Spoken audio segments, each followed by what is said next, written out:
Halton police now dealing with their latest homicide. Officers finding a victim in a car in a residential neighborhood after responding to calls of gunshots. A man found inside this vehicle around 7 last night at North Park Boulevard and Sawmill Road. This is near 6th Line and Dundas Street West. Police have not released the name or age of the victim. So far, there has been no arrest or information on a suspect, but police are asking anyone who may have surveillance video in this area or any information to contact the homicide squad or Crime Stoppers. And here in Toronto, a woman in her 40s stabbed during some sort of altercation outside of a coffee shop at Jane and Wilson around 10 last night. She was rushed to hospital but has since been released. Police are still investigating, and so far there has been no arrest in this case. It is back to work today for Toronto Police Chief Mark Saunders, off for nearly 2 months following a kidney transplant. Chief Saunders underwent the operation on October the 2nd. The donor was his wife, Stacey. The chief had earlier revealed that he was living with just one kidney, but unfortunately it was starting to fail.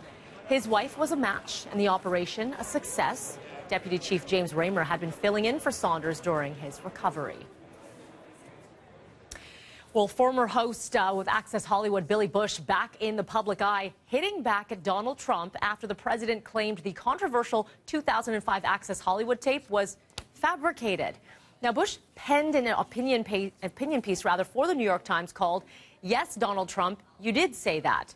In it, the former TV personality says it was Trump who made controversial comments about sexually assaulting women, something the president has recently denied. The comments made back in 2005 on a taping of Access Hollywood. Bush was terminated by NBC after the tape was released in the final leg of the 2016 presidential election. Trump originally dismissed it as locker room banter. The opinion piece was published ahead of Bush's appearance on The Late Show with Stephen Colbert, and that will be taking place tonight. And Trump tweeting up a storm this weekend, slamming the FBI and Department of Justice following Michael Flynn's guilty plea. In a series of tweets, Trump said he fired Flynn for the lying to the FBI and Vice President.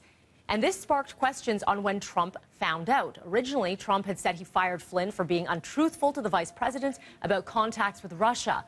The president also denied asking FBI Director James Comey to stop investigating Flynn, but also said the Bureau's reputation was in tatters.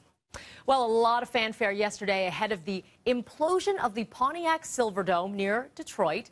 One small problem, though. The stadium failed to fall.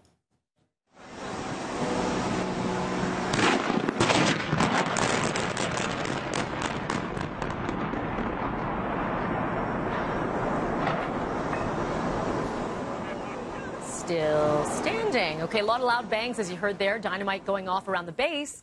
It was supposed to collapse, but it didn't. In fact, it's still standing. Officials are going to try and figure out how to bring the stadium down safely. They're meeting today. The 82,000-seat stadium was the home to the Detroit Lions and the NBA's Detroit Pistons.